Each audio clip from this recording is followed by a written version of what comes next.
ഒരു കാര്യം നിങ്ങൾ ശ്രദ്ധിച്ചിട്ടുണ്ടോ?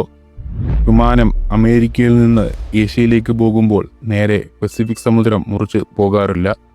എന്തുകൊണ്ടാണ്? ഭൂമിയിലെ ഏറ്റവും വലിയ സമുദ്രം തന്നെ, എന്നാൽ അതിൻ്റെ മുകളിൽ പറക്കുന്നത് പലപ്പോഴും നോ ഗോ സോണാണ്.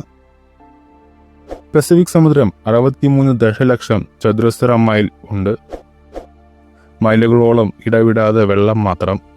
അടിയന്തരമായ ഒരു സാഹചര്യം വന്നാൽ ഇറങ്ങാൻ വിമാനത്താവളമോ സുരക്ഷിതമായ ഭൂമിയോ ഒന്നുമില്ല. ഇമാജിൻ ചെയ്യുക, ഒരു എൻജിൻ ഫെയിലിയറോ അല്ലെങ്കിൽ ഒരു മെഡിക്കൽ എമർജൻസി വന്നാലോ ഇറങ്ങാൻ ഒരു സ്ഥലം പോലുമില്ല. പക്ഷേ കാര്യം അത് മാത്രമല്ല, വിമാനം നേരെ പറക്കുന്നില്ല. ഗ്രേറ്റ് സർക്കിൾ റൂട്ടുകളാണ് ഉപയോഗിക്കുന്നത്. അതായത് ഭൂമിയുടെ വളവനുസരിച്ച് ചെറുതായ ദൂരം. അതിനാൽ അമേരിക്കയിൽ നിന്നും ഏഷ്യയിലേക്ക് പോകുന്ന വിമാനങ്ങൾ പലപ്പോഴും ആർട്ടിക് മേഖലകളിലൂടെയാണ് പോകുന്നത്. അതിലൂടെ ഇന്ധനം കുറവ്, സമയലാഭം, സുരക്ഷ കൂടുതലും. പസഫിക് സമുദ്രത്തിൻ്റെ മുകളിലൂടെ പറക്കുമ്പോൾ മറ്റൊരു ഭീഷണിയും കൂടെയുണ്ട്: കാലാവസ്ഥ.